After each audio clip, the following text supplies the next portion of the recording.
নামাজের ভিতরে যে দুরূদ ইব্রাহিম পড়ি সেটা সবাই পড়ি।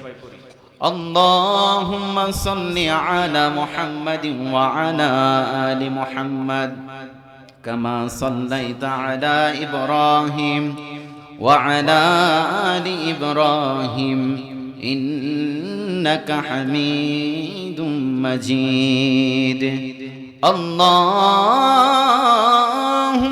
বারিক আলা মুহাম্মাদিন ওয়া আলা আলি মুহাম্মাদ কামা বারাকতা আলা ইব্রাহিম ওয়া আলা আলি ইব্রাহিম ইন্নাকা হামিদুম মাজিদ। লা ইলাহা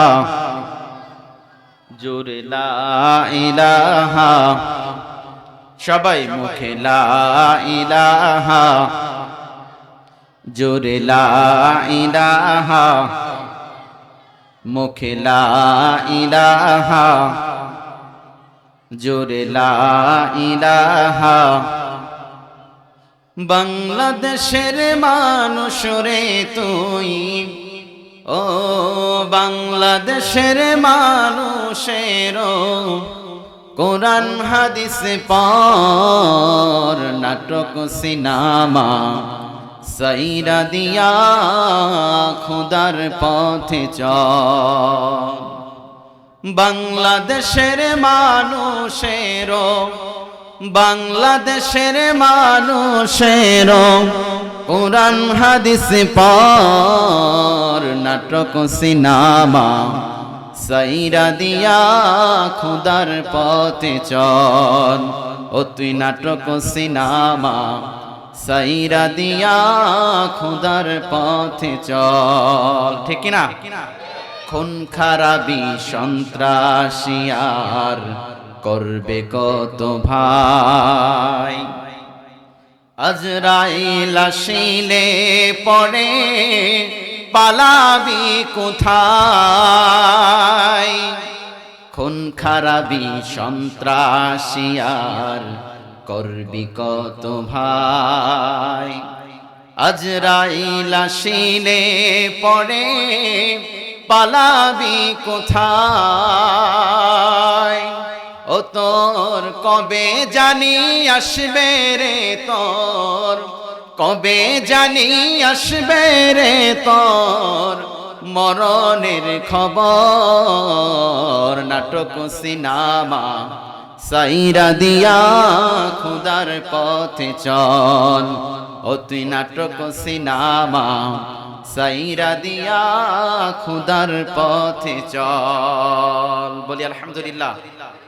মন্ডলবাড়ি জান্নাতুল বাকি জামে মসজিদের সম্মানিত প্রধান অতিথি, সভাপতি, প্রধান আলোচক, প্রধান বক্তা, আমার স্টেজে বসা সম্মানিত ভাই ও বন্ধুগণ, মাইকের আওয়াজ শ্রবণকারী সামনে বসা পিতৃ সমতুল্য মুরব্বিয়ানে কারাম, আমি সবাইকে আবারও সালাম দিচ্ছি। আসসালামু আলাইকুম ওয়া রাহমাতুল্লাহ।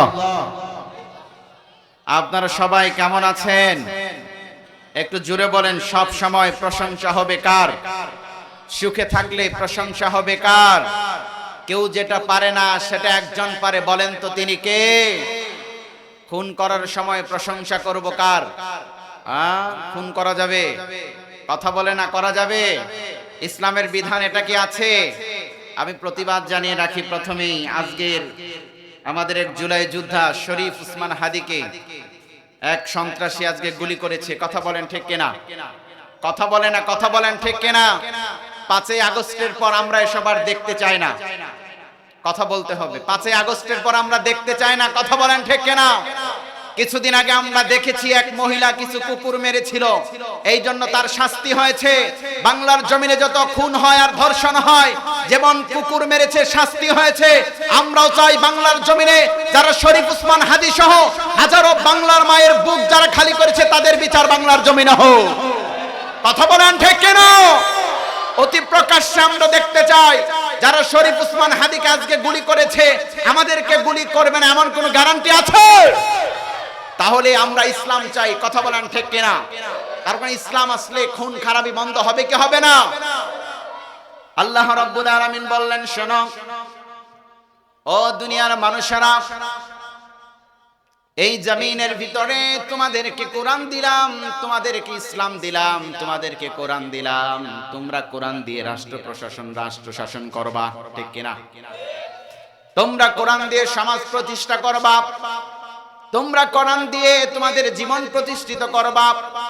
এই জমিনের মানুষরা সব চায়, এই জমিনের মানুষরা তারা মসজিদে কোরআন দিয়ে নামাজ পড়ে কোনো সমস্যা নাই, তারা মসজিদে কোরআন দিয়ে নামাজ পড়ে কোনো সমস্যা নাই। এই মানুষগুলো আবার মিলাদের ভিতরে কোরআন পড়ে কি পড়ে না? কথা বলতে হবে, পড়ে কি পড়ে না? মিলাদের ভিতরে কোরআন পড়ে কোনো সমস্যা নাই। এই মানুষগুলো আবার যখন জানাজায় যায় তখনও আল্লাহর কোরআনের আয়াত আছে না নাই? কথা বলেন, আছে না নাই? যখন মিলাদ পড়ে তখনও কোরআন পড়ে, যখন মসজিদে তেলাওয়াত করে তখনও কোরআন পড়ে, আবার বিয়ে যখন পড়ায় তখনও আল্লাহর কালাম আছে না না? আপনার বাবার জানাজা যখন পড়ায় তখন আল্লাহর কালাম আছে না নাই? জানাজার পর যখন আপনার বাবার জন্য মায়ের জন্য দোয়া করে তখনও আল্লাহর কালাম আছে না নাই? অর্থাৎ জীবনের প্রত্যেকটা ক্ষেত্রে যারা মুসলিম, যারা সবাই তারা কোরআন তেলাওয়াত করে আর কোরআন পড়ে, কোরআনের সমাজ গড়ে। কিন্তু যখন দেশের কিছু মানুষরা যখন আমরাই যখন কোরআন তেলাওয়াত করে করে বলি, ও মানুষেরা সব তোমরা কোরআন দিয়ে করো, চলো আমরা কোরআন দিয়ে সংসদ ভবন পরিচালনা করি, তখন তারা বলে না না, সব কিছু হবে, কোরআন সংসদে যাবে না। কথা বলে না? কথা বলে না? মিথ্যা বললাম? তার কারণ এদেশের অনেক এমপি মন্ত্রীরা হাজার হাজার কোটি কোটি টাকা দুর্নীতি করে কি করে না? বেগম পাড়ায় বাড়ি বানিয়েছে কি বানায়নি? হাজার হাজার কোটি কোটি টাকা দুর্নীতি করে ইসলাম যদি ক্ষমতায় আসে আর কোরআন যদি সংসদে যায়, যারা ধর্ষণ করে তাদের এই শাস্তি তাদের জমিনে হবে কি হবে না? যারা গুলি করে মানুষ হত্যা করে তাদের বিচার বাংলার জমিনে হবে কি হবে না? যারা দুর্নীতি করে, চুরি করে, ডাকাতি করে, ছিনতাই করে, ইসলাম বলেছে যারা চুরি করে তাদের হাত কেটে দাও। অনেক নেতাদের হাত থাকবে না, এই জন্য তারা চায় না বাংলার জমিন সংসদের কোরআন দিয়ে চলো। এই জন্য কোরআন আছে যেখানে আমরা আছি, কথা বলে না? কোরআন আছে যেখানে আমরা আছি, ইসলাম আছে যেখানে আমরা আছি। যেই দলে নামাজ নাই, কোরআন নাই, সেই দলে কথা বলে না। বিশ্বনবী বললেন শোনো, আমরা বিশ্বনবীর উম্মত, কথা বলেন ঠিক কিনা? কথা বলেন ঠিক কিনা? বিশ্বনবী বললেন শোনো, এই জামানায় সংসদ, এই সমাজ, এই রাষ্ট্র পরিচালনা করার জন্য আল্লাহ রব্বুল আলামিন আমাকে দুনিয়াতে পাঠিয়েছেন। বিশ্বনবীকে আল্লাহ দুনিয়াতে পাঠালেন, শুধু বিশ্বনবীকে একা একাই পাঠান নাই, বিশ্বনবীকে পাঠিয়ে দিলেন। এবং বিশ্বনবী মুহাম্মদ রাসূলুল্লাহ কোন গাইডলাইনে চলবে, কি দিয়ে চলবে, এই জন্য বিশ্বনবীকে আল্লাহ কোরআনুল কারীম দিয়ে দিলেন। শুধু কোরআনুল কারীম দিয়েই ক্ষান্ত হন নাই, বলেন আল ইয়াউমা আকমালতু লাকুম দীনাকুম ওয়া আতমামতু আলাইকুম নি'মাতি ওয়া রাদিতু লাকুমুল ইসলাম দীনা। বলেন আল্লাহু আকবার, জোরে বলেন আল্লাহু আকবার। বিশ্বনবী বললেন শোনা, বিশ্বনবীকে বললেন ও নবী, ও নবী, আপনার জন্য কোরআন দিয়ে দিলাম আর আপনার দিনকে পূর্ণাঙ্গ করে দিলাম, ইসলামকে পূর্ণাঙ্গ করে দিলাম আর ইসলামকে পূর্ণাঙ্গ করে দিলাম। আজ আমি আপনার দিনকে আজকে আমি আমার দিনকে পরিপূর্ণ করে দিলাম, পূর্ণাঙ্গ করে দিলাম। সুতরাং কোরআনের ভিতরে যা আছে এটাই তোমাদের রাষ্ট্র ব্যবস্থার, সমাজ ব্যবস্থা, জীবন ব্যবস্থা। সুবহানাল্লাহ। তার কারণ কোরআনের সব কথা বলেছে কি বলে নাই? কথা বলে না? কোরআনের সব কথা বলেছে কি বলে নাই? বিশ্বনবী সব বলে দিয়েছেন, আল্লাহ সব বলে দিয়েছেন, এখানে কোনো গোপন কথা নাই, সব ওপেন কথা, ঠিক কিনা? তাহলে কোরআন আছে যেখানে আমরা আছি, নামাজ আছে যেখানে আমরা আছি। আল্লাহ আমাদেরকে কবুল করুক, বলেন আমিন। জোরে বলেন আমিন। আমার আলোচনার বিষয় এটা নয়, আমার আলোচনার বিষয় হলো আজকে আমি আপনাদের সামনে মুত্তাকিদের ব্যাপারে আলোচনা করব। কার ব্যাপারে আলোচনা করব? মুত্তাকিদের ব্যাপারে আল্লাহ রাব্বুল আলামিন বললেন শোনো, ইয়া আইয়ুহাল্লাযীনা আমানুত্তাকুল্লাহা হাক্কা তুকাতিহি ওয়া লা তামুতুন্না ওয়ালা ইল্লা ওয়া আনতুম মুসলিমুন। বলেন আল্লাহু আকবার। আল্লাহ রাব্বুল আলামিন বললেন শোনো, ইয়া আইয়ুহাল্লাযীনা আমানুত্তাকুল্লাহ, ওহে যারা ঈমানের দাবি করো, যারা নিজেদের ভিতরে নিজেদেরকে ঈমানদার দাবি করো, তোমরা একমাত্র একজনকে ভয় করবে। বলেন তো তার নাম কি? জোরে বলেন, একজনকে ভয় করব, তার নাম কি? মুসলমানেরা আল্লাহ ছাড়া কাউকে ভয় করতে পারে? কথা বলে না, মুসলমান আল্লাহ ছাড়া কাউকে ভয় করতে পারে? তার কারণ মুসলমানের মাথা শুধু একজনের কাছে ঠেকাবে, তার নাম কি? জোরে বলেন, একজনের কাছে মাথা ঠেকাবে, তার নাম কি? দুনিয়ার কোন এমপি, মন্ত্রী, মিনিস্টার, র্যাব, পুলিশ, আর্মি কারো কাছে মুসলমানরা মাথা নত করতে পারে না। নরেন্দ্র মোদীর কাছে মাথা নত করতে পারে না।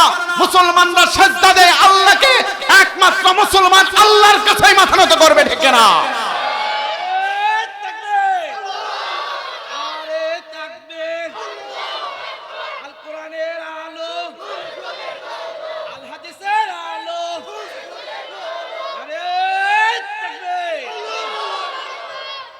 এই জন্য আমরা ভয় করব একজনকে। বলেন তো তার নাম কি? আমরা বললাম আল্লাহ। ও আল্লাহ, আমি কিভাবে আপনাকে ভয় করব? আল্লাহ জানিয়ে দিলেন শোনো, এই জমিনের গরু, ছাগল, হাঁস, মুরগিগুলা খাবার খায়, তারা মাথাটা নিচু করে খাবার খায়। আপনারা বলেন তো, মানুষ কি মাথা নিচু করে খাবার খায়? কথা বলেন, কথা বলেন। মাথা নিচু করে খাবার খায়। গরুর খাবারটা একটি গদির ভিতরে থাকে, কুকুরের খাবারটা মাটিতে বিছানো থাকে, মুরগির খাবারটা মাটিতে বিছানো থাকে, কিন্তু তারা খাবারটার দিকে তারা মাথাটা নিচু করে। কিন্তু আল্লাহ বললেন শোনো, এই মুসলিমদের মাথা আল্লাহ ছাড়া কারো মাথা নত করবে না। এই জন্য খাবারের সামনে মানুষ মাথা নত করে না, খাবারটা উঁচু করে খায়, খাবারটা উঁচু করে খায়। কথা বলেন ঠিক কিনা? সুতরাং নরেন্দ্র মোদী হোক আর যত কিছুই হোক, যত সন্ত্রাসী হোক আর যাই হোক না কেন, এরা মুসলিমদেরকে যদি ভয় দেখায়, মুসলিমরা মাথা নত করবে না। তার কারণ কোরআন আছে যার কাছে, তারা আল্লাহ ছাড়া পৃথিবীর জমিনে কোনো পরাশক্তির কাছে মাথা নত করতে পারে না। যতই হুমকি দাও আর ধামকি দাও, যাই করো না কেন, গোলা বারুদ যাই মারো না কেন, যারা হিন্দুত্ববাদীর পক্ষে কথা বলবে, যারা কোরআনের বিরুদ্ধে কথা বলবে, যারা ইসলামের বিপক্ষে কথা বলবে, 5ই আগস্টের আগে যেমন বাংলার জমিনের মানুষ তাজা রক্ত দিয়েছে, আবার যদি ইসলাম বিদ্বেষী কোন নাস্তিক যদি ক্ষমতার মসনদে বসে কালেমার বিপক্ষে কথা বলে, ইসলামের বিপক্ষে কথা বলে, আমরাও তার বিরুদ্ধে লড়াই করার জন্য প্রস্তুত আছি। কথা বলেন ঠিক কিনা? তাহলে আমরা ভয় করব কাকে? আল্লাহ বললেন শোনো, ইয়া আইয়ুহাল্লাযীনা আমানুত্তাকুল্লাহ, পৃথিবীর জমিনের মানুষ যারা আছে, এই সকল মানুষগুলা আল্লাহ ছাড়া আর কারো কাছে ভয় করতে পারে না। তাহলে আমরা কাকে ভয় করব? কাকে? কথা বলে না, কাকে ভয় করব? বন্দুকের নলের সামনে যদি ঠেকিয়ে যদি বলে ইসলামের বিরুদ্ধে কথা বলো, ইসলামের বিরুদ্ধে কথা বলা যাবে? তার কারণ আমাদেরকে ইসলামের সৈনিকরা, কোরআনের সৈনিকরা তারা দেখিয়ে গিয়েছেন, তারা ফাঁসির মঞ্চে গিয়েছেন। আল্লামা মামুনুল হক সাহেব জেল খেটেছেন, ডক্টর শফিকুর রহমান জেল খেটেছেন, ডক্টর শাকা চৌধুরী তিনিও জেল খেটেছেন, কিন্তু বাতিলের সামনে মাথা নত করে না। আমরাও মাথা নত করব না, ঠিক কিনা? আমাদের কল্লা দিয়ে দিব, কিন্তু ঈমান বিক্রি করব না। কথা বলেন ঠিক কিনা? আমরা ঈমান দিয়ে দিব না, আমরা কল্লা দিয়ে দিব, আমরা রক্ত দিয়ে দিব, কিন্তু আমাদের ঈমান আমরা বিক্রি করব। কথা বলে না, ঈমান আমরা বিক্রি করব। এই জন্য সব সময় ভয় করব আল্লাহকে। আল্লাহ তাআলা বললেন শোনো, আল্লাযীনা ইউমিনুনা বিল গায়বি ওয়া ইউকিমুনাস সালাতা ওয়া মিম্মা রাযাকনাহুম ইউনফিকুন। বলেন আল্লাহু আকবার। আল্লাহ বললেন শোনো, ইয়া আইয়ুহাল্লাযীনা আমানুত্তাকুল্লাহ, তোমরা আল্লাহকে সবচেয়ে বেশি ভয় করবা, এবং মুসলমান না হয়ে তোমরা সেই কবরে যাবা না, ঠিক না? মুসলমান না হয়ে কবরে গেলে মার আছে না নাই? আমরা অনেকেই মুসলিম দাবি করে, নিজেদেরকে অনেকেই মুসলিম দাবি করে, কিন্তু মুসলমানের চিহ্ন সিমটম আমাদের ভিতরে নাই। কথা বলেন ঠিক কিনা? আজকে যদি অনেকেই জিজ্ঞাসা করি, নামাজ পড়েছেন কে কে? এশারের জামাত পড়েছেন কে কে? আসর পড়েছেন, মাগরিব পড়েছেন কে কে? অনেকেই বলবেন হুজুর আমরা তো পড়ি নাই। তাহলে বিশ্বনবী কি নামাজ পড়ে নাই? কথা বলে না, বিশ্বনবী কি নামাজ পড়ে নাই? বিশ্বনবী নামাজের আন্দোলন করেছে। কথা বলেন ঠিক কিনা? বিশ্বনবীকে নামাজের জন্য বাধা দিয়েছেন, বিশ্বনবীকে নামাজের জন্য বাধা দিয়েছেন। বিশ্বনবী নামাজ পড়তে যাইতেন, আবু জাহেল উতবা সাইবা বিশ্বনবীর পথে কাঁটা দিয়ে রাখতেন, ঠিক কিনা? বিশ্বনবীর নামাজের পথে গর্ত করে রাখতেন, ঠিক কিনা? আজ ওই আবু জাহেল গুলো আছে না নাই? ইসলামের পক্ষে কথা বললে বাধা দেয়, আছে না নাই? এই জন্য বললেন, শোনো, এই জন্য বললেন মুমিন যারা, তোমরা মুসলমান না হয়ে অন্ধকার কবরে তোমরা যাবা না।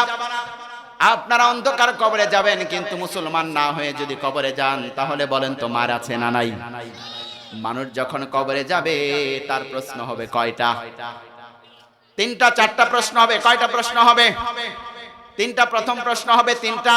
মুসলমান না হয়ে যদি কবরে যান, প্রথম প্রশ্ন হবে মান রব্বুকা, তোমার রব কে? জোরে বলে না, জোরে বলে না। এই মুসলমানেরা, তোমার রব কে? তাহলে আমাদের রব কে? আল্লাহ আমার রব, ওই রবি আমার সব। আল্লাহ আমার রব, ওই রবি আমার সব। তোমার দুনিয়াতে আমি যেদিকে তাকাই, অথই নিয়ামতে ডুবে আছি সবাই, ঠিক না? তাহলে প্রথম প্রশ্ন হবে মান রব্বুকা, তোমার রবকে? আমরা আল্লাহকে ডাক দিয়ে বলবো, ফেরেশতারা কবরে যখন আসবে তিনটা প্রশ্ন করবে। প্রথম প্রশ্ন মান রব্বুকা, তোমার রবকে? জোরে বলেন, আমার রবকে? এই পৃথিবীর রবকে? আইনদাতাকে? জোরে বলেন, আইনদাতাকে, বিধানদাতাকে, এই সমাজপতিকে, খাওয়ানকে, পরানকে? তাহলে আল্লাহ ছাড়া আর কারো হুকুম মানা যাবে? কথা বলেন, আল্লাহ ছাড়া আর কারো হুকুম মানা যাবে? এই জন্য প্রথম প্রশ্ন, কবরের প্রথম প্রশ্ন হবে মান রব্বুকা, তোমার রবকে? যারা দুনিয়াতে মুসলমান যারা হয়েছে, যারা দুনিয়াতে যারা মুসলমান যারা হয়েছে, এই সকল মানুষকে যখন বলবে মান রব্বুকা, তোমার রবকে, এই সকল মানুষ যারা নামাজ পড়েছে, যারা রোজা করেছে, যারা ইসলামী আন্দোলন করেছে, যারা সমাজের জন্য যারা কাজ করেছে, তারা অবশ্যই বলবে রব্বি আল্লাহ। তারা বলবে আমার রব আল্লাহ। এরপর দ্বিতীয় প্রশ্ন হবে মান দিনুকা, তোমার দিন কি? কথা বলে না। প্রথম দ্বিতীয় প্রশ্ন কি? মান দিনুকা, তোমার দিন কি? আমাদের দিন হলো ইসলাম। কথা বলেন, ঠিক কিনা? কিন্তু এই জমিনে যারা অনেক নেতাকে দেখলাম, অনেক মানুষদেরকে দেখলাম, আল্লাহর রাস্তা, আল্লাহর কসম, আমার বক্তৃতা রাজনৈতিক ভাবে নেবেন না, অনেক নেতাদেরকে এই কথা বলে আমরা শুনি, এই কথা বলে যে আমি হিন্দুও না, আমি মুসলিমও না। আপনি যদি হিন্দুও যদি না হন, মুসলিমও যদি না হন, কবরে মার আছে না নাই? তার কারণ কবরের প্রশ্ন হলে মান দিনুকা, তোমার দিন কি? যেই মানুষরা বলে আমি হিন্দুও না, মুসলিমও না, আমি বৌদ্ধও না, আমি খ্রিস্টানও না, এই সকল কথাবার্তা যারা সমাজে যারা প্রচার করে, তারা কি কবরের ভিতরে প্রশ্নের অ্যান্সার দিতে পারবে? কথা বলেন, পারবে? তার কারণ দুনিয়াতে ইসলাম বিশ্বাস করে না, দুনিয়াতে কোনো ধর্ম বিশ্বাস করে না। তাহলে কবরে মার আছে না নাই? তাহলে ওই মার থেকে বাঁচার দরকার আছে না নাই আমাদের? তাহলে আমাদেরকে পরিচয় দিতে হবে আমরা মুসলিম। কথা বলেন, ঠিক না? আমাদেরকে পরিচয়, স্পষ্টবাদী পরিচয় দিতে হবে আমরা মুসলিম। আমাদের বাঙালি পরিচয় দেওয়া যাবে না, আমাদেরকে বলতে হবে আমরা বাংলাদেশী। এরপর দ্বিতীয় প্রথম, তারপরে প্রশ্ন হলো যে আমরা প্রথমে মুসলিম, তারপর হলাম বাংলাদেশী। কথা বলেন, ঠিক না? তাহলে প্রশ্ন হলো মান দিনুকা, তোমার দিন কি? এই প্রশ্ন যখন করা হবে তখনই বলতে হবে দিন আর ইসলাম, আমার দিন হলো ইসলাম। কথা বলেন, ঠিক কিনা? এরপর তৃতীয় নাম্বার প্রশ্ন হলে মান নবিয়ুকা, তোমার নবীকে? জোরে বলে না, জোরে বলে না। আমাদের নবীর নাম কি বলেন তো? মুহাম্মদ রাসূলুল্লাহ। জোরে বলেন, মুহাম্মদ রাসূলুল্লাহ। রাসূলের প্রতি ভালোবাসা দরকার আছে না নাই? কম না বেশি? কম না বেশি? বেশি ভালোবাসতে হবে। তার কারণ রাসূলের ভালোবাসা আল্লাহ খুশি হন। কথা বলেন, ঠিক কিনা? কিন্তু আমাদের ভিতরে রাসূলের ভালোবাসা আছে, রাসূলের ভালোবাসা আছে কিন্তু কম। কথা বলেন, ঠিক না? তার কারণ রাসূলের ভালোবাসা শুধু আমরা মসজিদে রেখে দিলাম, রাসূলের ভালোবাসা শুধু আমরা মাহফিলে রেখে দিলাম। রাসূল তার রাসূল তার জীবনে, মাদানী জীবনে 10 বছর রাষ্ট্র পরিচালনা করেছে, কিন্তু রাসূলের ভালোবাসা রাষ্ট্রে আমরা চাই না, ঠিক কিনা? এটাও ঠিক। কথা কি মনোযোগ দিয়ে শুনেন? কথা মনোযোগ দিয়ে শুনেন না ভুলে গিয়েছেন কথা? রাসূলের ভালোবাসা শুধু মসজিদে রাখলে চলবে? আরে আমরা তো নিজেরা সব কিছু মানি, আমরা নিজেরা সব কিছু করি, সব কিছু বুঝি, কিন্তু 10 বছর রাসূল তার নিজে প্রধানমন্ত্রী ছিলেন, আমরা এটা মানি না, ঠিক কি না? এটা আমরা মানতে চাই না। এবার দেখেন সাহাবীরা রাসূলকে কেমন ভালোবেসেছেন, সাহাবীরা রাসূলকে কেমন ভালোবেসেছেন। যদি মানুষ রাসূলকে যদি ভালো না বাসে, বিশ্বনবীকে যদি ভালো না বাসে, ওই মানুষগুলা বিশ্বনবীর অ্যানসারটা দিতে পারবে না। বিশ্বনবীকে সাহাবীরা কেমন ভালোবাসতেন, বিশ্বনবী সাহাবীদেরকে যদি বলতেন, ও আমার সাহাবীরা আজকে যুদ্ধের ময়দানে চলো, সাহাবীরা যুদ্ধের ময়দানে যেতেন, কন্যা সুবহানাল্লাহ। সাহাবীদেরকে যদি বলতেন, ও আমার সাহাবীরা তোমরা এখানে বসে থাকো, এখানেই বসে থাকো, বিশ্বনবীর জীবনটাও সাহাবীদের জীবনটা উৎসর্গ করার জন্য সাহাবীরা প্রয়োজন ছিল কি ছিল না? বিশ্বনবী যা বলতেন সাহাবীরা তাই শুনতেন। একদিন আবু বকর এসে বললেন, ও রাসূল আমি আপনাকে ভালোবাসি। আমরা কি বলি না হুজুর আপনাকে বেশি ভালোবাসি, বলি না বলি না? এই যে সাহাবীরা এসে বলতেছেন, ও রাসূল আমি আপনাকে বেশি ভালোবাসি। আবার রাসূল বললেন, ও আমার সাহাবী তুমি এখনো ঈমানদার হতে পারো নাই। আবারও বললেন, হে রাসূল আমি আপনাকে ভালোবাসি। বিশ্বনবী বললেন, আবু বকর এখনো তুমি পরিপূর্ণ ঈমানদার হতে পারো না। এবার আবু বকর চিন্তায় পড়ে গেলেন, বললেন, ইয়া রাসূলুল্লাহ, ও রাসূল আমি আমার মায়ের চেয়ে, আমার বাবার চেয়ে, আমার জীবনের চেয়ে, পৃথিবীতে যত সহায় সম্পত্তি যা কিছু আছে তার চেয়ে সবচেয়ে আপনাকে বেশি ভালোবাসি। বিশ্বনবী ডাক দিয়ে বললেন, আবু বকর তুমি এখনই প্রকৃত ঈমানদারের পরিচয় দিয়েছো। তাহলে জীবনের চেয়ে সবচেয়ে একজনকে বেশি ভালোবাসতে হবে, তিনি কে? বিশ্বনবী মুহাম্মদ রাসূলুল্লাহ। আল্লাহকে তো ভালোবাসবই, এখন কথা হচ্ছে রাসূলের কথা। তাহলে জীবনের সবচেয়ে বেশি ভালো কাকে বাসবো? বিশ্বনবী মুহাম্মদ রাসূলুল্লাহ সাল্লাল্লাহু আলাইহি সাল্লামের একজন সাহাবীর ঘটনা আমরা শুনি, কেমন ভালোবাসতেন বিশ্বনবীকে। যারা বিশ্বনবীকে ভালোবাসে, বিশ্বনবীকে যারা মহব্বত করে, তারাই কবরের ভিতরে বলতে পারবে তিনি আমাদের রাসূল। বিশ্বনবী একদিন প্রতিমধ্যে হাঁটতেছিলেন। বিশ্বনবী একদিন প্রতিমধ্যে হাঁটতেছিলেন, হঠাৎ করে মসজিদে আজান হয়ে গেল। মসজিদে আজান হওয়ার পর মুয়াজ্জিন আজান দিচ্ছে, আল্লাহু আকবার আল্লাহু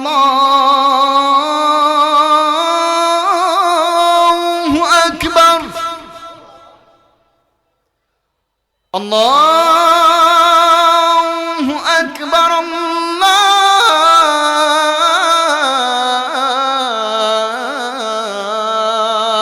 আল্লাহু আকবার। এইভাবে আজানের শব্দগুলো ভেসে আসছে।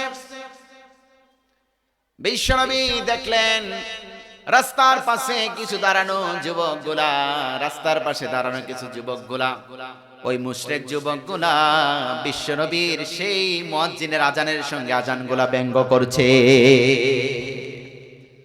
মুয়াজ্জিনে মসজিদে আজান দেয়, আর ওই মুশরিক যুবকগুলা আজানের সঙ্গে সঙ্গে শব্দগুলা পড়ে। আমরা আজানের সঙ্গে শব্দগুলা পড়ি কি পড়ি না? বলেন আজানের সঙ্গে শব্দগুলা পড়লে সওয়াব আছে না নাই? বিশ্বনবী দেখলেন কিছু মুশরিক ছেলেপেলেরা ওইখানে আজানগুলা পড়ছে, অনেক শব্দ করে আওয়াজ করে জোরে জোরে বলছে।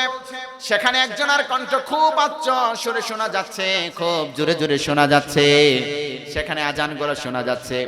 বিশ্বনবী একজন সাহাবীকে বললেন, ও আমার সাহাবী তুমি দেখো তো ওইখানে মুশরিক যুবকগুলা কে কে আজান দিচ্ছে, এদেরকে আমার কাছে ডেকে আনো, কন্যা সুবহানাল্লাহ। বিশ্বনবী তাদেরকে ডাকলেন। তাদেরকে ডাকার পর বিশ্বনবী তাদেরকে জিজ্ঞাসা করলেন, তোমরা কে কে আজানগুলা দিচ্ছিলে, কে কে আজানগুলা দিচ্ছিলে? একজন আরেকজনের দিকে তাকায়, আর সবাই চুপ করে আছে। এবার হঠাৎ করে বিশ্বনবী বললেন, ও মুশরিক ছেলেপেলেগুলা, এখানে সবচেয়ে উঁচু আওয়াজে কে আজান দিচ্ছিল তাকে, সে কে একটু দেখা দাও, কন্যা সুবহানাল্লাহ। এইবার তাকে দেখিয়ে বললেন, ও নবী এই যে ছেলেটা, সবাই একজনের দিকে তাকিয়ে গেলেন। একজনের দিকে তাকালেন, কে সবচেয়ে জোরে আজান দিচ্ছে, একজনের দিকে তাকিয়ে গেলেন, দেখলেন নাম হলো আবু মাহজুর, নাম ছিল আগে অন্যটা। সে দেখলেন যে এই ছেলেটা সবচেয়ে জোরে জোরে আজান দিচ্ছিল। এইবার বিশ্বনবী সব ছেলে পেলেদেরগুলা বললেন, তোমরা চলে যাও। আর যে ছেলেটা জোরে জোরে আজান দিচ্ছিল সেই ছেলেটা সেখানে দাঁড়াতে বললেন, বসতে বললেন, তার কাছে বসলো। এবার বসার পর বিশ্বনবী বললেন, তোমার কণ্ঠ এত মধুর, তোমার কণ্ঠ এত সুন্দর যে আমি বিশ্বনবী নিজেও বিগলিত হয়েছি। তোমার কণ্ঠটা আমার কাছে সবচেয়ে বেশি ভালো লেগেছে। তুমি কি ইসলাম ধর্ম গ্রহণ করবা? কন্যা সুবহানাল্লাহ। এইবার বিশ্বনবী ওই ছেলেকে পড়িয়ে দিলেন, লা ইলাহা ইল্লাল্লাহু মুহাম্মাদুর রাসূলুল্লাহ। কন্যা সুবহানাল্লাহ। এবার বিশ্বনবী বললেন, ও তোমার নাম রাখলাম আবু মাহজুরা, তোমার কণ্ঠটা এত দারাজ কণ্ঠ, তোমার কণ্ঠটা এত সুন্দর, তোমার কণ্ঠের প্রেমে আমি পড়ে গেছি, তোমার কণ্ঠটা সবচেয়ে আমার বেশি ভালো লেগেছে। এবার আবু মাহজুরাকে বললেন, ও আবু মাহজুরা, তুমি এবার আমার সঙ্গে আজানের বাক্যগুলা শিখো। বিশ্বনবী তার মাথায় হাত রাখলেন, বিশ্বনবী তার মাথায় হাত রাখলেন, মাথায় হাত রেখে আজানের বাক্যগুলা শিখিয়ে দিলেন। কন্যা সুবহানাল্লাহ।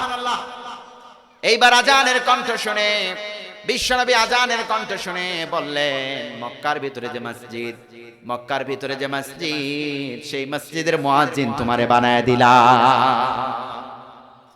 এবার আবু মাহজুরা মসজিদের মুয়াজ্জিন প্রত্যেকদিন আজান দেয়। কন্যা সুবহানাল্লাহ।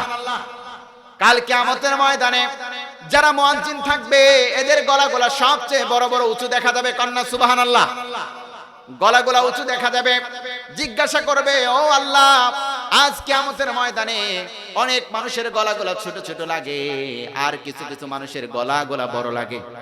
এবার বলবেন, বিশ্বনবী বলবেন, ও মানুষেরা, তোমরা কি জানো ওই মানুষগুলা কারা যাদের গলাটা সবচেয়ে বেশি উঁচা দেখা যায়? কিয়ামতের ময়দানে তাদের গলা সবচেয়ে বেশি উঁচা দেখা যাবে যারা দুনিয়াতে মসজিদের মুয়াজ্জিন ছিল।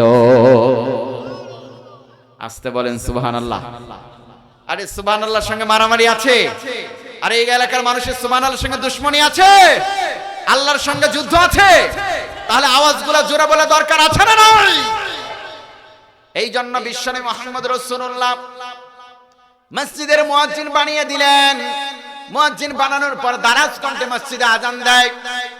আর ওই যে বিশ্বনবী মাথার চুলগুলা ধরেছিলেন, এবার ওই যে আবু মাহজুরা তিনি যখন নাপিতের দোকানে যায়, ডান পাশের চুলগুলা কাটে, বাম পাশের চুলগুলা কাটে, পিছনের চুলগুলাকে কাটে। এইভাবে কাটতে কাটতে পিছনের চুলগুলা কাটে, ডান পাশে বাম পাশের চুলগুলা কাটে, কিন্তু সামনের চুলগুলা কাটে না।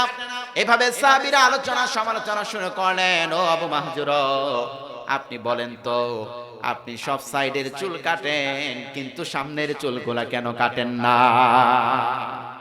চুলগুলা বিশাল বড় বড় হয়েছে, চুলগুলা পেঁচিয়ে মাথার উপর দিয়ে পাগড়ি পরে, ওর উপরে দিয়ে টুপি পরে চুলগুলা পেঁচিয়ে পেঁচিয়ে পড়ে। এইবার যখন সাহাবীরা আলোচনা সমালোচনা শুরু করলেন, তখন বললেন, ও আবু মাহজুরা, কেন আপনি মাথার চুলগুলা কাটেন না?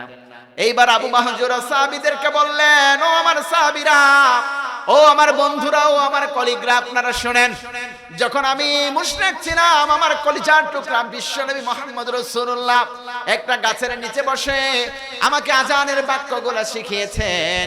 যেদিন আজানের বাক্যগুলো আমাকে শিখিয়ে দেয়, বিশ্বনবীর হাতটা আমার মাথার উপরে ছিল। ও সাহাবীরা, বিশ্বনবীর হাতটা আমার মাথার চুলের উপরে ছিল। আমি চাই না যে চুলে বিশ্বনবীর হাত লেগেছে, আমি সেই চুলটা কাটতে চাই না। আমি চাই এই চুলগুলা দেখে দেখে কাল কিয়ামতের ময়দানে আল্লাহ যেন আমাকে মাফ করে দেয়। রাসূল আমার ভালোবাসা, রাসূল আমার আলো আশা, রাসূল আমার প্রেম বিরহের মূল আলোচনা, রাসূল আমার কাজে কর্মে অনুপ্রেরণা। ঠিক কিনা? রাসূল আমার ভালোবাসা, রাসূল আমার আলো আশা, রাসূল আমার প্রেম বিরহের মূল আলোচনা, রাসূল আমার কাজে কর্মে অনুপ্রেরণা। যখন দারুণ দুঃখ নামে আমার হৃদয় জুড়ে, বিপদ আপদ মুসিবতে জ্বলি পুরে পুরে, তখন তাহার শৈশব কৈশোর জাগাই সান্ত্বনা। আল্লাহ আমাকে কি জিজ্ঞাসা করেছে শুনতে চাও? আল্লাহ বলে, সো জাফর ইবনে আবু তালিব, তুমি কি চাও? তুমি আমার কাছে যে ইসলামের নজরানা, শহীদের নজরানা পেশ করেছো, তুমি কি চাও? জাফর ইবনে আবু তালিব ডাক দিয়ে আল্লাহকে বলেছে, ও আল্লাহ, আপনি আবার আমাকে দুনিয়াতে পাঠান, আমি আবার শহীদ হয়ে যাই, আবার দুনিয়াতে পাঠান, আবার শহীদ হয়ে যায়, আবার দুনিয়াতে পাঠান, আমি আল্লাহ আপনার জন্য ইসলামের দ্বীন কায়েমের জন্য আবার শহীদ হয়ে যাই। লিল্লাহি তাকবীর। তাহলে শহীদ হওয়া দরকার আছে না নাই? আল্লাহ ইসলামের জন্য আমাদেরকে কবুল করে বলুন আমিন। বাংলার জমিনের মানুষেরা উত্তপ্ত ইসলাম গগনে আপনার কালেমার পতাকা উড়ানোর জন্য বাংলার জমিনে যদি যুবকরা যারা আছেন, ইসলামের জন্য যদি ডাক আসে, বাংলার যুবক প্রস্তুত আছে তো? বাংলার জমিনের মানুষ সাহাবীদের মতো জীবন দিতে পারবে? আল্লাহর কোরআনের রাজ কায়েমের জন্য জীবন দেওয়ার জন্য প্রস্তুত আছে? তার কারণ ইসলামের জন্য রক্ত দেওয়ার প্রয়োজন আছে না নাই? জীবন দেওয়ার প্রয়োজন আছে না নাই? ফাঁসির মঞ্চে দেওয়ার প্রয়োজন আছে না নাই? তার কারণ মুসলিমরা যদি রক্ত যদি ঝরায়, ইসলামের জন্য যারা যদি ডাক আসে আর যদি জীবন দেয়, যারা রক্ত দিয়েছে, যারা জীবন দিয়েছে, আগামীর সংসদ, আগামীর ইসলামের পতাকা তাদের হাতে উঠবে ইনশাআল্লাহ। কথা বলেন ঠিক কিনা? কথা বলেন ঠিক কিনা? তার কারণ রক্ত ছাড়া ইসলাম আসে নাই, রক্ত ছাড়া কোরআনের রাজ কায়েম হয় নাই। বাংলার জমিনের মানুষ ৭১ রক্ত দিয়েছে, বাংলার জমিনের মানুষ বারবার রক্ত দিয়েছে, বাংলার জমিনের মানুষ ৫ আগস্টে রক্ত দিয়েছে। আবার যদি রক্ত দেওয়ার প্রয়োজন হয়, গাজীপুরবাসী সহ বাংলার জমিনের যত কোটি মুসলমান আছে, সমস্ত মুসলমান এই সমাজ পরিবর্তন করার জন্য রক্ত দিয়ে যাবে ইনশাআল্লাহ। তার কারণ ইসলাম আছে যেখানে আমরা আছি। রাসূল আমাদেরকে দেখিয়েছেন কিভাবে রক্ত দিতে হয়। কথা বলেন ঠিক কিনা? রাসূল আমাদেরকে বলে দিয়েছেন কিভাবে কাজ করতে হয়। কথা বলেন ঠিক কিনা? তাহলে এইভাবে যদি আপনারা যদি চলেন, বিশ্বনবী মুহাম্মদ রাসূলুল্লাহ বললেন কবরের প্রশ্ন হবে ৩টা। একবারে লাস্টের প্রশ্ন যেটা ছিল, মান নবিয়ুকা, তোমাদের নবীকে। আজকের মানুষেরা, আজকের লোকেরা যদি নবীদের ব্যাপারে যদি ধারণা যদি সুন্দর থাকে, নবীদের ব্যাপারে যদি ধারণা যদি ভালো থাকে, তাহলে আজকে বলতে পারে ওটা আমাদের বিশ্বনবী মুহাম্মদ রাসূলুল্লাহ। কিন্তু নবীদের ভিতরে যদি নবীদের ব্যাপারে যদি পরিষ্কার ধারণা না থাকে, এই মানুষগুলো যদি নবী নামাজ যদি না পড়ে, এই মানুষগুলো যদি ইসলামের কালেমার কথা যদি না বলে, তাহলে কি তারা বলতে পারবে? একটু জিকির করেন, লা ইলাহা, জোরে লা ইলাহা।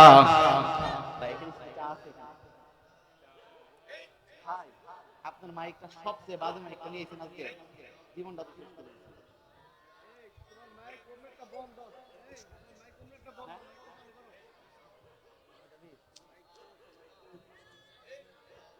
আমাকে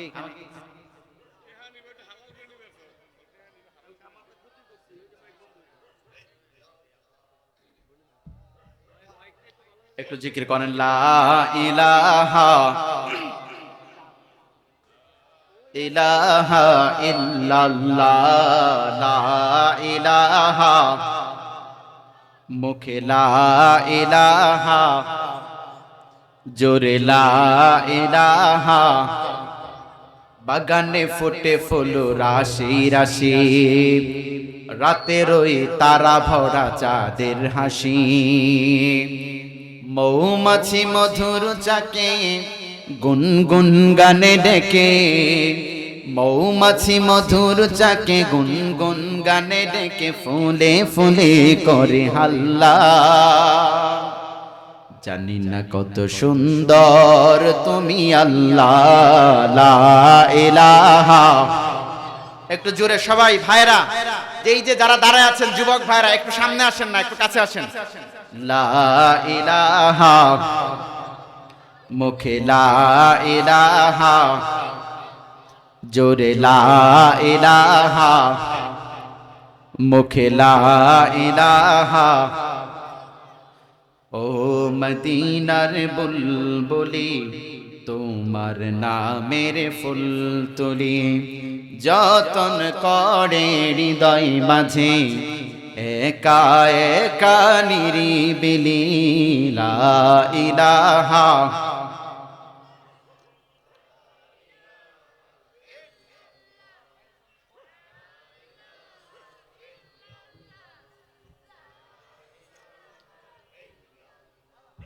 ও মদিনার বুলবুলি তোমার নামের ফুল তুলি যতন করে হৃদয় মাঝে একা একা নিরিবিলি লা ইলাহা লা ইলাহা লা ইলাহা ইল্লাল্লাহু মুহাম্মাদুর রাসূলুল্লাহ। সবাই বলেন সাল্লাল্লাহু, কথা বলে না সাল্লাল্লাহু। তাহলে আমাদের আলোচনা ছিল যে মুত্তাকিদের প্রথম কাজ হলো আল্লাহকে ভয় করা। বলেন তো কি বলেছিলাম? আল্লাহকে ভয় করা। ইয়া আইয়ুহাল্লাযীনা আমানুত্তাকুল্লাহা, এক নাম্বার কাজ হলো আল্লাহকে ভয় করা। আল্লাহকে ভয় করা দরকার আছে না নাই? কথা বলেন আছে না নাই? বিশ্বনবীর একজন সাহাবী হযরতে আবু বকর রাদিয়াল্লাহু তাআলা আনহু, তিনি খেলাফতের দায়িত্বকালে যখন মাঝে মধ্যে টাকা পয়সার যখন অভাব হয়ে যেত, বিশ্বনবীর সাহাবী হযরতে আবু বকর রাদিয়াল্লাহু তাআলা আনহু তিনি মাঝে মাঝে কাপড়ের ব্যবসা করতেন। সুবহানাল্লাহ বলে না? আবু বকর ছিলেন খেলাফতের দায়িত্বে, খলিফা ছিলেন, কিন্তু তিনিও ব্যবসা করতেন। সুবহানাল্লাহ বলবেন না? কিন্তু আমাদের দেশের রাজনীতিবিদরা, আমাদের দেশের নেতারা এরা ব্যবসা করে না। কি করে না? এরা ব্যবসা করে না। হুজুর একদিনকে গত ময়মনসিংহের এক মাহফিলে জিজ্ঞাসা করলাম, ভাই কি করেন? আমরা তো হুজুর মানুষ, ওয়াজ করে খাই, মসজিদে ইমামতি করি, এরপর একটা স্কুলের টিচার, সেখানে কিছু টাকা পয়সা পাই, এটা দিয়েই চলি। আপনারা কি করেন? হুজুর আমরা রাজনীতি করি, ওটাই আমাদের কাজ। নাউজুবিল্লাহ বলবেন না? আরে আপনি ভাই রাজনীতি করেন, আপনার ফ্যামিলি চলে কিভাবে? আপনি চলেন কিভাবে? ইসলামে সব শিখিয়ে দিয়েছেন। বিশ্বনবীর সাহাবী হযরতে আবু বকর, তিনি খেলাফতের দায়িত্ব, খলিফা, তিনি হলেন একজন বাদশা, রাজা, তিনি প্রধানমন্ত্রী ছিলেন। তখনও বিশ্বনবীর এই সাহাবী প্রধানমন্ত্রী ছিলেন, তখনও তিনি খেলাফতের দায়িত্বে কালে মাঝে মধ্যে ব্যবসা করতেন। একদিন হঠাৎ করে একজনের কাছে কাপড় বিক্রি করেছেন। কাপড় বিক্রি করার কিছুদিন পর ওই কাপড়গুলা তিনি ফেরত নিয়ে এসেছেন। বললেন, ও আল্লাহর নবীর সাহাবী আবু বকর, ও খলিফা, আপনি যে কাপড়গুলা দিয়েছেন এই কাপড়গুলা আমার পছন্দ হয়নি। এই কথা শোনার পর হযরতে আবু বকর, এই কথা শোনার পর দুই চোখ দিয়ে পানি গুনা বেয়ে বেয়ে পড়ছে, এমন ভাবে কান্না করছে, ছোট বাচ্চাদের মতো কান্না করছে। এইবার ওই লোকটি বলল, ও আবু বকর, আপনি কাঁদেন কেন? কাপড় ফেরত দিয়েছি বলে আপনি কান্না করেন নাকি? আবু বকর বললেন, ও ক্রেতা, আমি দুনিয়ার জমিনের কোনো জিনিসের জন্য কান্না করি না, দুনিয়ার জমিনের জিনিসের জন্য আমি কান্না করি না। আজকে আপনি কাপড় দিয়েছেন, এটা দুনিয়ার ব্যাপার, কিন্তু আমি আবু বকর যে নামাজ পড়ছি, যে রাষ্ট্র পরিচালনা করছি, এই যে জনগণের সেবা করছি, জনগণের দায়িত্ব পালন করছি, আমার নিজেদের আমল করছি, কাল কিয়ামতের ময়দানে আল্লাহর সামনে যখন আমার নামাজ, আমার রোজা, আমার হজ, আমার যাকাত গোনা নিয়ে যখন আল্লাহর সামনে আমি দাঁড়িয়ে যাব, আর আল্লাহ যদি আমাকে বলে, ও আবু বকর, আপনি যে নামাজ পড়েছেন, রোজা করেছেন, হজ করেছেন, যাকাত দিয়েছেন, একটা আমলও আমার কাছে পছন্দ হয়নি, কেমন চিন্তা করলেন? ও গাজীপুরবাসী, কেমন চিন্তা করলেন? আবু বকর বললেন, কাল কিয়ামতের ময়দানে আল্লাহ যদি আমাকে একবার যদি জিজ্ঞাসা করে, রে আবু বকর, নামাজ যা পড়েছিস, রোজা যা করেছিস, আমল যা করেছিস, একটা আমলও আমি আল্লাহর কাছে পছন্দ হয় নাই, সেদিন যদি আল্লাহ যদি আমাকে ফিরিয়ে দেয়, আবু বকর, আমি আবু বকরের অবস্থা সেদিন কি হয়ে যাবে? কতগুলা নামাজ পড়েছেন, আর কতগুলা হজ করেছেন, কত টাকা মসজিদে দান করেছেন, কত ইবাদত আপনি করেছেন, কত তাহাজ্জুদ পড়েছেন, কত চাষ পড়েছেন। সাহাবীদের চেয়ে আমাদের আমল কি বেশি? কথা বলে না, সাহাবীদের চেয়ে আমল কি বেশি? সাহাবীরা হাউমাউ করে কান্না করতেন। আবু বকর মাঝে মাঝেই বলতেন, আমি যদি মাছ হয়ে যেতাম, আমি যদি গরু হয়ে যেতাম, আমি যদি মুরগি গোলা হয়ে যেতাম, আমি যদি পাখি হয়ে যেতাম, আমি যদি মাছ হয়ে যেতাম, আমি যদি পিপিলিকা হয়ে যেতাম। সাহাবীরা জিজ্ঞাসা করলেন, ও আবু বকর, আপনি কেন এই সমস্ত কথা বলেন? কেন আপনি পাখি হতে চান? কেন আপনি গরু হতে চান? কেন আপনি এই সমস্ত কথাগুলো বলেন? আবু বকর সেই সমস্ত সাহাবীদেরকে বললেন, ও আমার সাহাবীরা, তোমরা কি জানো না, মানুষ এবং জিন জাতি এদের ইবাদত আছে, এদের হিসাব আছে, কিন্তু কাল কিয়ামতের ময়দানে যারা পশু পাখি থাকবে এদের এত কঠিন হিসাব হবে না, আমি আল্লাহর হিসাব থেকে মুক্তি পেয়ে যেতাম। সুবহানাল্লাহ বলবেন না? তাহলে ইবাদতের দরকার আছে না নাই? আল্লাহকে ভয় করার দরকার আছে না নাই? আমাদের দেশের মানুষরা আল্লাহকে খুব ভয় করে। আল্লাহকে ভয় করে বিধায় এরা ফজরের নামাজে আসে না, এরা এশার নামাজে আসে না, এরা মাগরিবের নামাজে আসে না। ওই যে ভাইয়েরা আমার দাঁড়িয়ে আছে, খুব কষ্ট হচ্ছে, মাহফিলে বসলে খুব কষ্ট হয়। তাহলে আল্লাহকে ভয় করার দরকার আছে না নাই? আমার মায়েরা অনেক এসেছেন, বোনেরা এসেছেন। মায়েরা, নামাজ ছাড়া কোনো উপায় নাই, ইসলাম ছাড়া কোনো উপায় আছে? নামাজ ছাড়া কোনো উপায় নাই, ইসলাম ছাড়া কোনো উপায় নাই। আমার বোনেরা যারা এসেছেন, পর্দা করার দরকার আছে না নাই? আল্লাহকে ভয় করলে পর্দা করতে হবে। ওই মেকআপ পরিয়ে, মেকআপ লাগিয়ে, কানে দুল, আলতা, সুনু, লিপস্টিক লাগিয়ে বাজার দিয়ে ঘোরা যাবে? আমার বোনেরা যারা এসেছেন, এটা করা যাবে? তার কারণ সাহাবীরা আল্লাহকে খুব ভয় পেয়েছেন। এবার দেখেন ফাতেমাতুজ জোহরা খাতুনে জান্নাত, ফাতেমাতুজ জোহরা, যিনি জান্নাতি নারীদের সর্দার হবেন। কন্যা সুবহানাল্লাহ। এইবার ফাতেমাতুজ জোহরা, ফাতেমাতুজ জোহরা যেদিন ইন্তেকাল করবেন, তার স্বামীকে ডাক দিয়ে বললেন, ও কলিজার টুকরা স্বামী, ও কলিজার টুকরা স্বামী, আপনার কাছে দীর্ঘদিন যাবত আপনার সঙ্গে আমি সংসার করেছি, আপনার সঙ্গে আমি সংসার করেছি। সুতরাং যদি আমার যদি কোনো ভুল হয়ে থাকে, আপনি আমাকে মাফ করে দেন।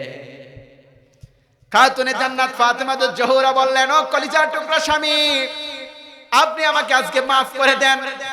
আপনার কাপড়গুলো পরিষ্কার করে দিলাম, আপনার কাপড়গুলো ধুয়ে দিলাম। ও কলিজার টুকরা স্বামী, আপনারে আমারে ক্ষমা করে দেন।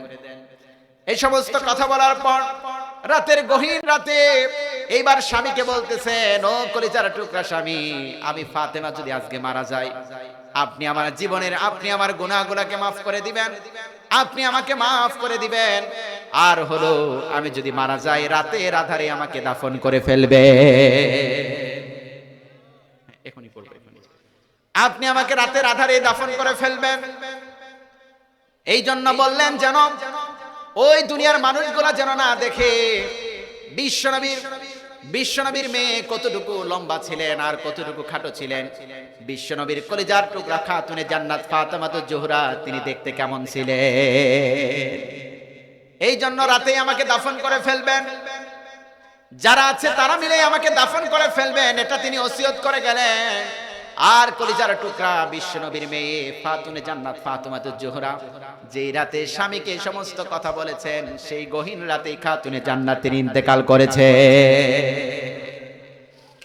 আকাশ বাতাস বড় ভারী হয়ে গেল, আকাশ বাতাস বড় ভারী হয়ে গেল। আল্লাহ রাসূল তার কিছুদিন আগে ইন্তেকাল করেছেন, আর কিছুদিন পরে খাতুনে জান্নাত ফাতেমাতুজ জোহরা তিনি ইন্তেকাল করলেন। হযরত আলী কান্নাকাটি করে, হাসান হুসাইনও কান্নাকাটি করে। হযরতে আবু যর ঘরের ভিতরে শায়িত আছেন।